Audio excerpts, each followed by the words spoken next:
Year 1, Part 2. All the months are friends of mine, but apple month is the dearest, chanted Pat. It was October at Silverbush, and she and Cuddles and Judy picked apples in the new part of the orchard every afternoon, which wasn't so very new now, since it was all of 20 years old, but the old part was very much older, and the apples in it were mostly sweet and fed to the pigs. Sometimes Long Alec Gardner thought it would be far better to cut it down and get some real good out of the land, but Pat couldn't be made to hear reason about it. She loved the old part far better than the new.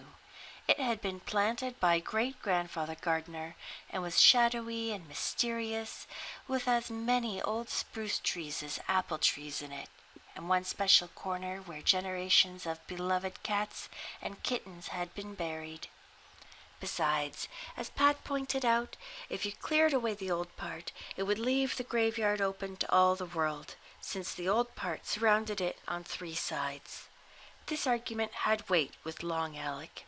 He was proud, in his way, of the old family burial plot, where nobody was ever buried now, but where so many greats and grands of every degree slept. For the Gardners of Silverbush came of old P.E. Island pioneer stock, so the old part was spared, and in spring it was as beautiful as the new part, when the gnarled trees were young and bridal again for a brief space in the sweet spring days and the cool spring nights. It was such a mellow and dreamy afternoon, and Silverbush seemed mellow and dreamy too. Pat thought the old farm had a mood for every day in the year and every hour in the day.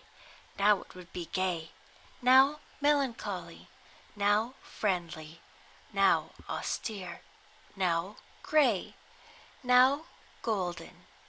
Today it was golden. The hill of the mist had wrapped a scarf of blue haze about its brown shoulders and was mysteriously loved still, in spite of the missing Lombardy. Behind it, a great castle of white cloud with mauve shadows towered up. There had been a delicate, ghostly rain the night before, and the scent of the little hollow in the graveyard, full of frosted ferns, was distilled on the air. How green the pastures were for autumn! The kitchen yard was full of the pale gold of aspens, and the turkey house was almost lost in a blaze of crimson sumacs. The white birches, which some forgotten bride had planted along the whispering lane that led from Silverbush to Swallowfield, were amber, and the huge maple over the well was aflame. When Pat paused every few minutes just to look at it, she whispered, "The scarlet of the maples can shake me like a cry of bugles going by." "What might you be whispering to yourself, Patsy? Sure, and you might be telling us if it's any joke. It seems to be delighting you." Pat lifted eyebrows like slender wings. "It was just a bit of poetry, Judy, and you don't care much for poetry." Oh, poetry do be all right in its place, but it won't be caping the apples if there's a hard frost some of these nights. We're a bit behind with the picking as it is, and more work than ever to look forward to, now that your dad has bought the old Adams place for pasture and is going into the livestock business." "But he's going to have a hired man to help him, Judy." Oh, and who will be looking after the hired man, I'm asking you? He'll be needing a bite to eat, I'm thinking, and maybe a bit of washing and minding done. Not that I'm complaining of the work, mind ye, but ye can never tell about an outsider. It's been many a long day since we had any of the bride at Silverbush, and it'll be a bit of a change, as you say yourself." "I don't mind changes that mean things coming as much as changes that mean things going," said Pat, pausing to aim a wormy apple at 2 kittens who were chasing each other up the tree trunks. "And I'm so glad Dad has bought the old Adams place. The little stone bridge Hilary and I built over Jordan and the haunted spring will belong to us now. And happiness." Oh, to think of buying happiness now. chuckled Judy. I wasn't after thinking it could be done, Patsy. Judy, don't you remember that Hilary and I called the little hill by the haunted spring Happiness? We used to have such lovely times there. Oh, I'm mindin'. It's just me little joke, Patsy dear. Sure, it tickled me ribs to think of any one being able to buy happiness. There do be a few things God keeps to himself, and that do be one of them.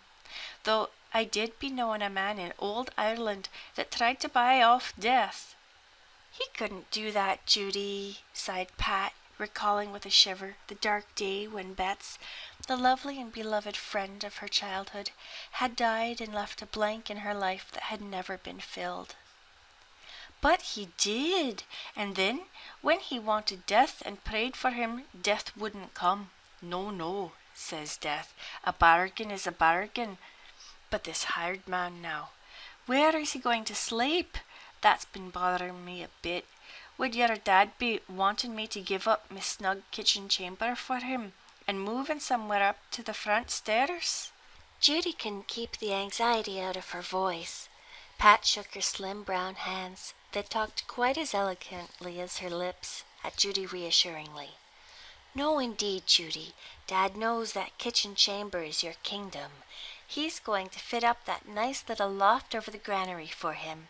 Put a stove and a bed and a bit of furniture in it, and it will be very comfortable. He can spend his evenings there when he's home, don't you think? What's been worrying me, Judy, was that he might want to hang around the kitchen and spoil our jolly evenings. Oh, we'll manage. Judy was suddenly in good cheer. She would have surrendered her kitchen chamber without a word of protest, had Long Alex so decreed, but the thought had lain heavy on her heart. She had slept so cosily in that chamber for over 40 years. All I'm hoping is that your dad won't be hiring Sim in Ledbury. He's been after the place, I hear. Oh, surely Dad wouldn't want a Ledbury around, said Cuddles. You can't pick and choose, Cuddles, dear. Would do be the trouble? Hired help is by way of being scarce, and your dad must be having a man that understands cows. Sim do be thinking he does, but the Ledbury with the frame of me kitchen will be a hard pill to swallow, and him with the face like a tombstone, and born hating cats. Gentleman Tom took just the one look at him the day he was here, and then made himself scarce. If we can be getting a man who'll be good company for the cats, you'll never hear a word of complaint from me about him, as long as he's willing to do a bit of work for his wages. Your dad has got his name up for never being put out at anything, so he could be imposed upon something shameful. But we'll all be seeing what we'll see, and now we've finished with this tree, I'm going in to bake me damsons. I'm going to stay out till the sunshine fails me. I think, Judy, when I grow very old, I'll just sit and bask in the sunshine all the time. I love it so. Cuddles, what about a run back to the secret field before sunset? Cuddles shook a golden brown head. I'd love to go, but you know how I twisted my foot this morning, and it hurts me yet. I'm going over to sit on Weeping Willie's slab in the graveyard for a while and just dream. I feel shimmery today, as if I was made of sunbeams. When Cuddles said things like that, Pat had a vague feeling that Cuddles was clever and ought to be educated if it could be managed. But it had to be admitted that so far Cuddles seemed to share the family indifference to education. She went in unashamedly for a good time, and pounced on life like a cat on a mouse. Pat slipped away for one of her dear pilgrimages to the secret field, that little tree-encircled spot at the very back of the farm, which she and Sid had discovered so long ago, and which she, at least, had loved ever since. Almost every Sunday evening, when they walked over to the farm, talking and planning, for Sid was developing into an enthusiastic farmer, they ended up with the secret field, which was always in grass and always bore a wonderful crop of wild strawberries. Sid promised her he would never plow it up. It was really too small to be worth while cultivating anyhow. And if it were plowed up, there might never be any more of Judy's famous wild strawberry shortcakes, or those still more delicious things Pat made, and which she called strawberry cream pies. It was nice to go there with Sid, but it was even nicer to go alone. There was nothing then to come between her and the silent, rapt communion she seemed to hold with it. It was the loneliest and loveliest spot on the farm. Its very silence was friendly, and seemed to come out of the woods around it like a real presence. No wind ever blew there, and rain and snow fell lightly. In summer it was a pool of sunlight. In winter, a pool of frost. And now in autumn, a pool of color. Musky, spicy shadows seemed to hover around its gray old fences.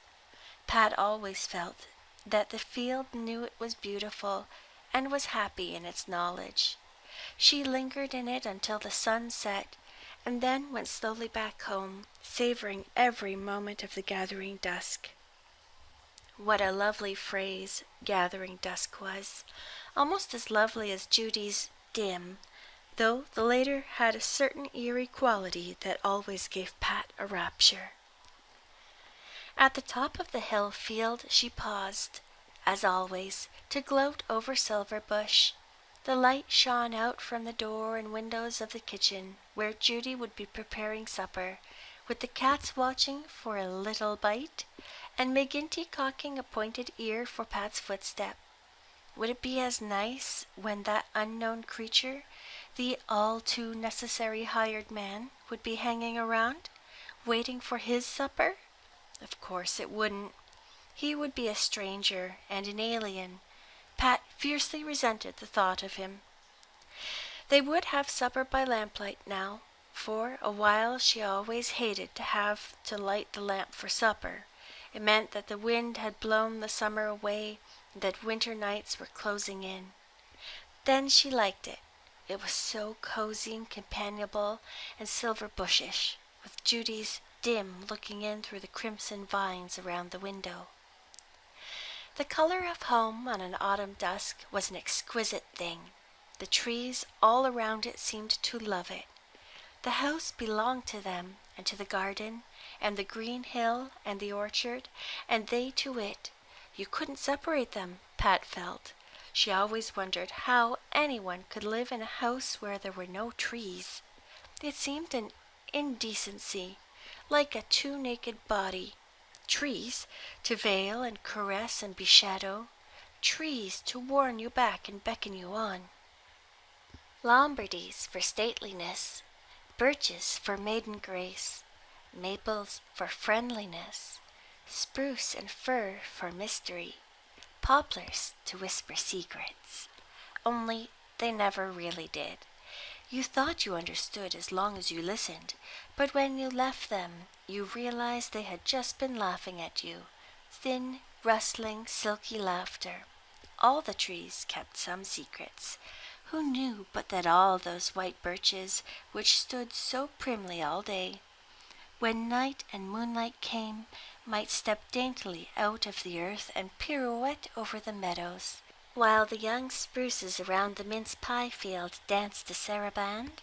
Laughing at her fancy, Pat ran into the light and good cheer of Judy's whitewashed kitchen with life singing in her heart.